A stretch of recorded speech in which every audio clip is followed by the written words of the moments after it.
Hello and welcome to English Ears, the podcast where you don't just hear English, you feel it, live it, and learn it. Here's how it works. In each episode, we share a real-life story in clear, natural English. But hidden in the story is a phrasal verb. We won't tell you what it is, but we will give you the definition.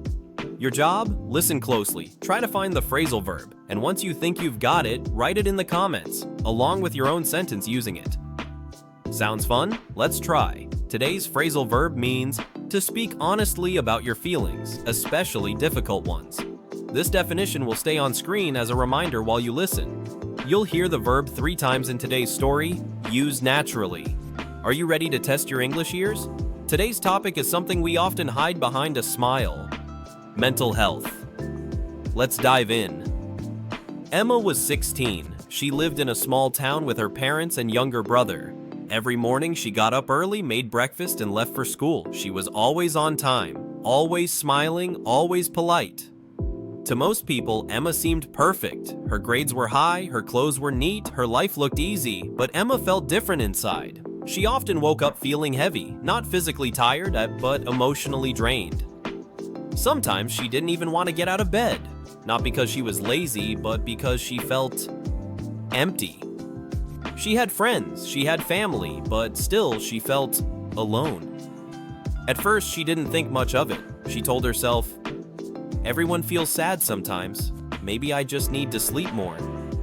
But days passed, then weeks, and nothing changed. She started to avoid her friends. She stayed quiet during lunch.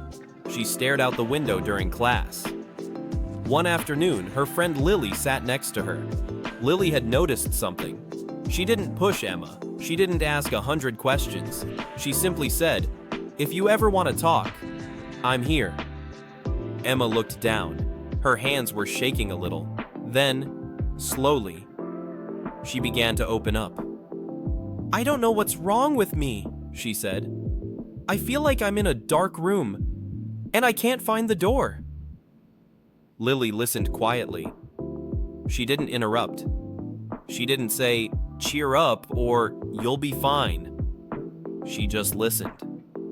That moment, short and simple, meant everything to Emma. Later that evening, she wrote in her journal, "I finally talked to someone today. It felt strange, but good. Maybe I'm not so alone after all." But the journey didn't end there. A week later, the English teacher gave an assignment. Give a short talk about something that matters to you. Emma froze. She thought, should I talk about mental health? Should I tell people how I've been feeling?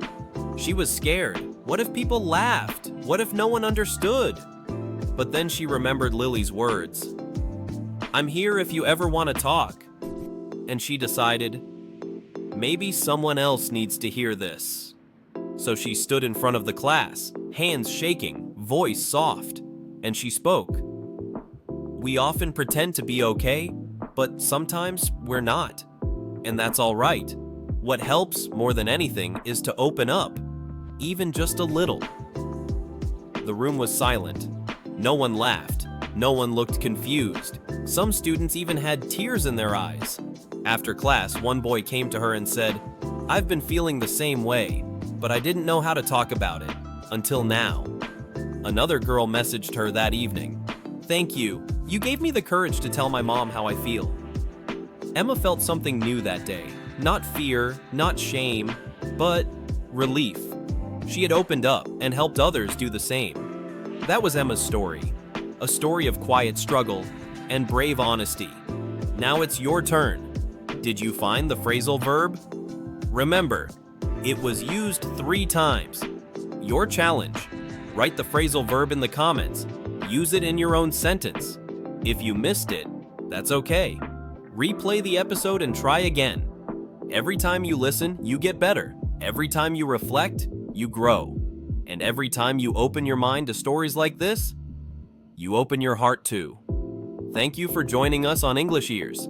In the next episode, we'll bring you another story.